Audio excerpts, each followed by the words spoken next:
Hi అండి, నమస్తే. Welcome to my channel.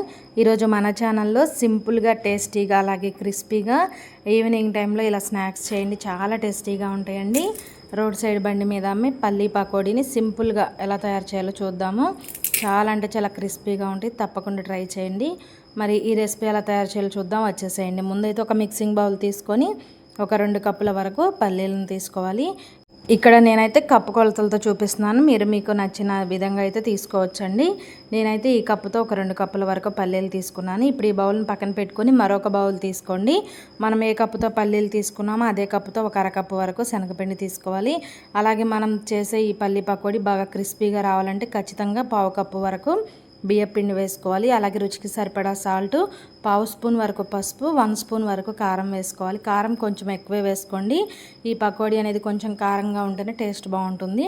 తర్వాత ఒక హాఫ్ స్పూన్ వరకు ధనియాల పొడి, పావు స్పూన్ వరకు వేయించి పొడి చేసుకున్న జీలకర్ర పౌడర్ వేసుకొని ఈ శనగపిండి బియ్యపిండిలో ఈ మసాలాలన్నీ కలిసే విధంగా బాగా కలుపుకోవాలి. ఈలోపు అయితే మీకు చిన్న రిక్వెస్ట్ అండి. ఫస్ట్ టైం మన ఛానల్ని చూస్తుంటే ప్లీజ్ సబ్స్క్రైబ్ చేసుకోండి. అలాగే వీడియో నచ్చితే కనుక ఒక చిన్న లైక్ చేయడం అస్సలు మర్చిపోవద్దు. మీరు ఒక చిన్న లైక్ చేయడం వల్ల ఈ వీడియో అయితే మరొక కొంతమందికి రీచ్ అవ్వడానికి హెల్ప్ అవుతుంది. కాబట్టి ప్లీజ్ అండి, ఒక చిన్న లైక్ చేయడం అస్సలు మర్చిపోవద్దు.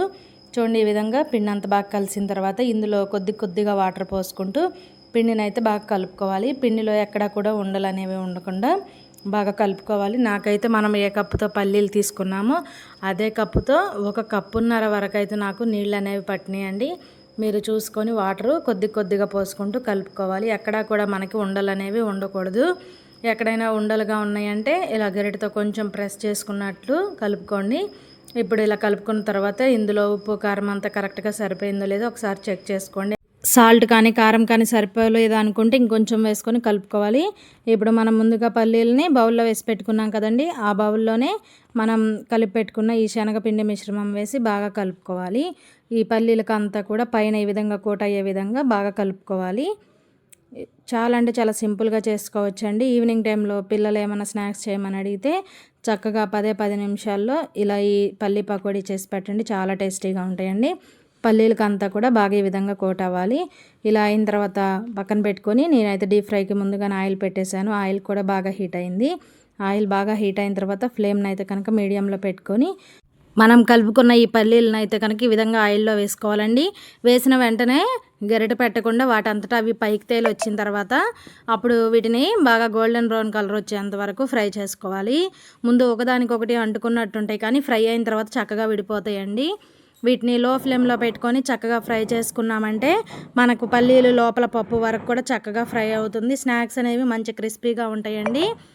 ఇలా వాటంతటా అవి చక్కగా పైకి తేలి వచ్చిన తర్వాత ఏదైనా ఒక గరిటె తీసుకొని అటు ఇటు తిప్పుకుంటూ వీటిని అయితే మంచి గోల్డెన్ బ్రౌన్ కలర్ వచ్చేంత వరకు ఫ్రై చేసుకోవాలి.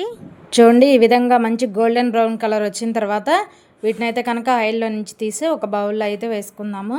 చాలా సింపుల్గా చేసుకోవచ్చండి. ఈవినింగ్ టైంలో పిల్లలు ఏమన్నా స్నాక్స్ అడిగితే ఇలా ఏమాత్రం ఆలోచించకుండా 10 నిమిషాల్లో ఇలా పల్లీ పకోడీ చేయండి. చాలా టేస్టీగా ఉంటాయండి. ఇదే విధంగా ఇంకా మిగిలి ఉన్న వాటిని కూడా ఇదే విధంగా ఆయిల్లో వేసుకోవాలి. మీడియం ఫ్లేమ్లో చక్కగా ఫ్రై చేసుకున్నారంటే క్రిస్పీగా ఉంటాయండి. తప్పకుండా ట్రై చేయండి. రోడ్ సైడ్ బండి మీద అమ్మే పల్లీ పకోడీ అయితే రెడీ అండి. వీడియో నచ్చితే please like, share, subscribe my channel. Thanks for watching video.